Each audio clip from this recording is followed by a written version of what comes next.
अच्छा नहीं लगता है कि टाइम्स एक्सप्रेस के इस प्लेटफॉर्म को मैं इस्तेमाल करूं अपनी वीडियोस में हिंदू मुसलमान करने के लिए। लेकिन क्या करूं, मजबूरी ऐसी है कि आगामी लोकसभा 2024 के चुनावों से पहले जिस कदर केंद्र सरकार में और केंद्र के सत्ते पे बैठे राजनेता हिंदू मुसलमान कर रहे हैं, मन करता है कि इस चैनल पे भी हिंदू मुसलमान तो करे, लेकिन उनकी मानसिकता से नहीं, उनकी तुच्छ मानसिकता से नहीं, अपनी जागरूक मानसिकता से, ताकि आप लोगों को बताया जाए कि इस बार जो वोट है, जो अपना मत है, हिंदू मुसलमान के नाम पे ना दे, विकास के नाम पे दे और जमीनी स्तर पर जिस तरीके से आपको लाभ हो उसके नाम पे दे। नमस्कार, मेरा नाम है हर्षित सिंह तोमर और आप देख रहे हैं टाइम्स एक्सप्रेस। मेरे ख्याल से नरेंद्र मोदी, अमित शाह और भाजपा के तमाम नेता थोड़े बौखला रखे हैं। 400 पार का उन्होंने वादा तो कर दिया, लेकिन जिस तरीके से जमीनी स्तर से धीरे धीरे ओपिनियन पोल सामने आ रहे हैं, वो 400 पार ना हो।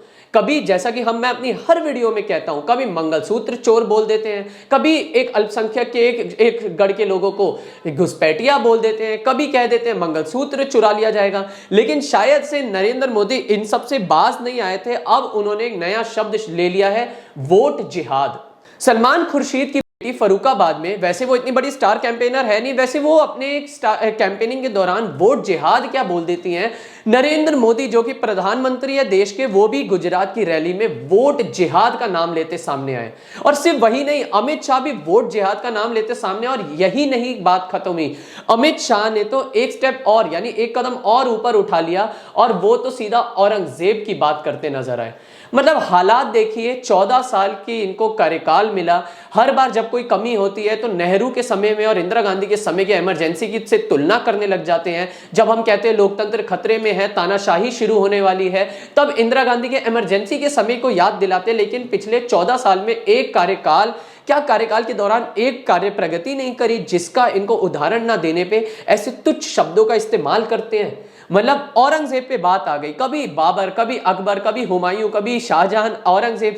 मतलब मुगलों को, मेरे ख्याल से मुगलों ने इतना नहीं सोचा होगा, इतना याद नहीं किया होगा, जितना स्टार कैंपेनिंग में और रैली के दौरान अमित शाह और नरेंद्र मोदी और भाजपा के बाकी नेताओं ने कर लिया। आपको गौरतलब एक बात और बतानी पड़ेगी, तेजस्वी यादव, बिहार के पूर्व उप मुख्यमंत्री जो हैं, उन्होंने एक ट्वीट करके एक जो बात बोली है, वो बात काफी ज्यादा जागरूक करने वाली है। हम लोग तो बता दिए कि हम लोग क्या कर रहे हैं। मोदी जी 8-10 बार आगे बिहार सुन लो हो कि क्या कहले हो, क्या बोला, क्या देंगे, कुछ नहीं।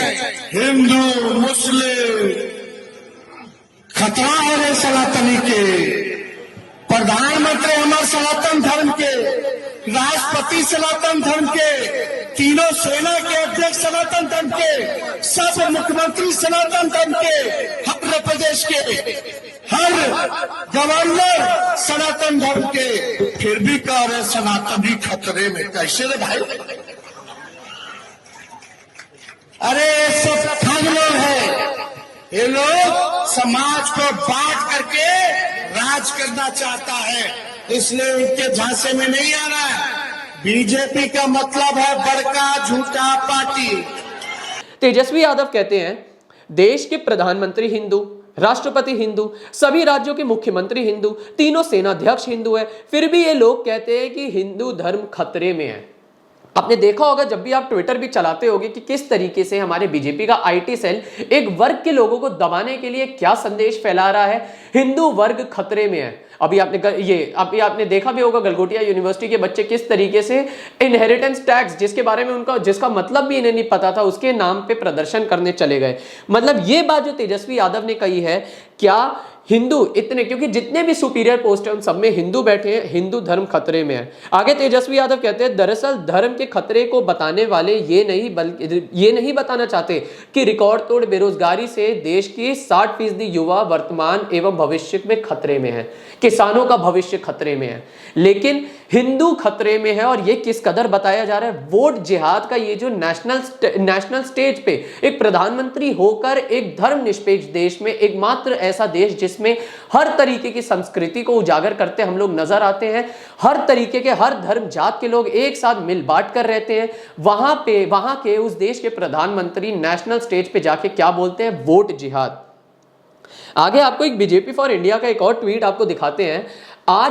वो ट्वीट करते हैं, आज देश के 2 खेमे हैं, पहला राम मंदिर का विरोध करने वाले, दूसरे मोदी जी का एनडीए का जो राम मंदिर का निर्माण करने वाले हैं। एक तरफ वोट फॉर जिहाद करने वाले लोग हैं, दूसरी तरफ वोट फॉर विकास करने वाले लोग हैं। मतलब मैं ये नहीं कहता, देखिए मैं भी एक सनातनी हूं, मैं भी हिंदू हूं, राम मंदिर बनने में मुझे भी खुशी है, लेकिन मैं राम मंदिर को विकास का उदाहरण नहीं मानूंगा। गौर करिएगा इस बात पे, चरमराती अर्थव्यवस्था जो थी, चलिए आपने उसको अच्छा किया, लेकिन जो चरमराती इंफ्रास्ट्रक्चर है उसका क्या? आज भी बहुत सारे टियर 3 सिटीज, पिछड़े इलाकों में जो हॉस्पिटल नहीं है, हेल्थ केयर सेक्टर खत्म हो रखी है, उसका क्या? लेकिन इनको विकास में राम मंदिर लगता है। बार बार कहना चाहूंगा, राम मंदिर के विरोध में नहीं बोल रहा हूं, लेकिन यह जरूर कह रहा हूं कि सिर्फ राम मंदिर विकास नहीं होता।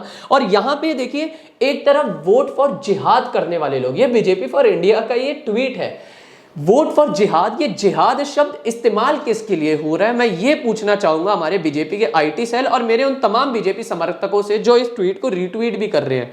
और ये अमित शाह जी का कहना है, ये देखिए आप, ये ट्विटर के यहाँ पे एंड में देखेंगे भी, यहाँ पे श्री अमित शाह ये कहते हैं और बीजेपी फॉर इंडिया उसको ट्वीट करती है। यानी अमित शाह जो गृह मंत्री हैं, जो ऐसा समझिए होम मिनिस्ट्री संभाल रहे हैं हमारे देश का, वो जिहाद शब्द का इस्तेमाल कर रहे हैं। आगे प्रेस ट्रस्ट ऑफ इंडिया ने एक, ये आपने देखा होगा, ये खबर डाली थी। प्रेस ट्रस्ट ऑफ इंडिया ने क्या, नरेंद्र मोदी का अपना ये इन्होंने बयान डाला था, Congress wants to change constitution, snatch Dalit and OBC quotas, provide reservation to jihadi vote bank. एक बात मुझे नहीं समझ आती, जो पार्टी, कोई भी पार्टी हो, अल्पसंख्यकों की बात करती है। अल्पसंख्यकों में हमारे एससी, एसटी, ओबीसी भी आते हैं, और ऐसी बात नहीं है, मुसलमान धर्म में भी ओबीसी, एससी, एसटी होते हैं। पसमानदा जो मुसलमान है वो यही ये बैकवर्ड मुस्लिम कैटेगरी में ही आते हैं।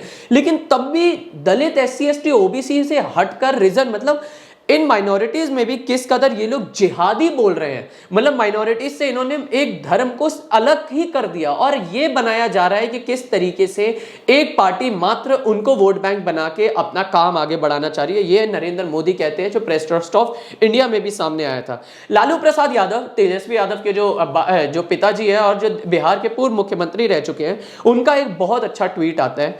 वो ये कहते हैं, प्रणाम देशवासियों, हिंदी भाषा में आज लगभग 1.5 लाख शब्द बताए जाते हैं तथा अध्ययन की सभी शाखाएं तकनीकी शब्दों को मिलाकर लगभग 6.5 लाख शब्द हैं।